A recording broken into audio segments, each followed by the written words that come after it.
So the Nintendo Switch could finally be close to becoming the best-selling console of all time, but that's only if they can make it through this bump in the road. And that bump just happens to be their hardware sales.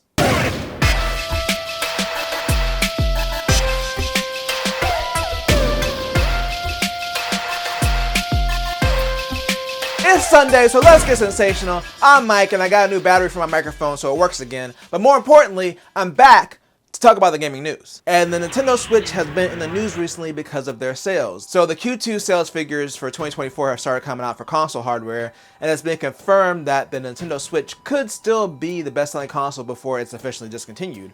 So as of Q2 2024, which ended on June 30th, the Switch is sitting at 143.42 million consoles sold, which is close to the best-selling system of all time, which is currently the PS2 at around 155 million. But even though they're close as far as overall sales to the PS2, the current sales of the Switch have slowed significantly. So in Q2 of this year, they sold 2.1 million consoles, which is way less than they did for Q2 of 2023, where they sold 3.91 million consoles. Their profits also fell overall by 55% in comparison to the same quarter last year, but as the Engadget article points out, the sales last year were boosted by Tears of the Kingdom, and they had the Mario movie come out, which brought more interest to the brand in general. They didn't really have a big game this year because basically they're wrapping up the Switch and most likely moving development to games for the Switch 2. Nintendo obviously knows this because they were still above what they forecasted for this quarter, so the sales were even higher than what they predicted, so they know the Switch is basically on its big wind down at this point. But Nintendo isn't the only ones who experienced a decline in hardware sales. Apparently the Xbox Series hardware sales are down 42% from the same time last year.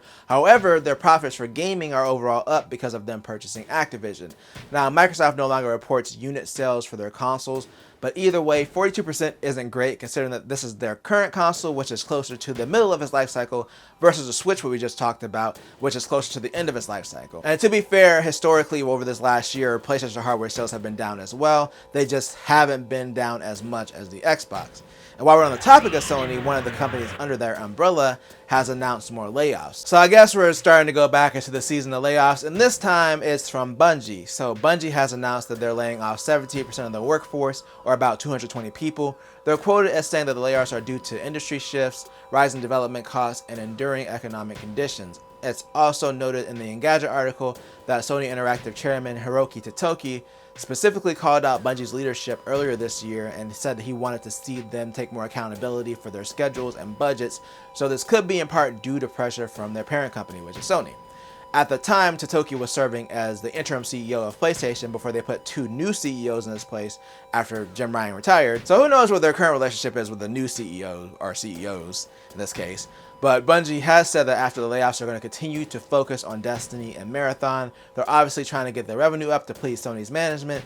Either way, 220 people is a lot of people, so I really wish everyone affected the best. And unfortunately, this isn't the end of the layoff talk for today, as we say goodbye to a long-standing gaming publication in our final story. So it's official, Game Informer has shut down. Now, if you're not familiar with Game Informer, it was a popular magazine. It also eventually became a website too, that's owned by GameStop. It used to be a magazine that you could get as part of their subscription, but now after 33 years, it has been closed down. And of course, all the staff that worked there has been laid off.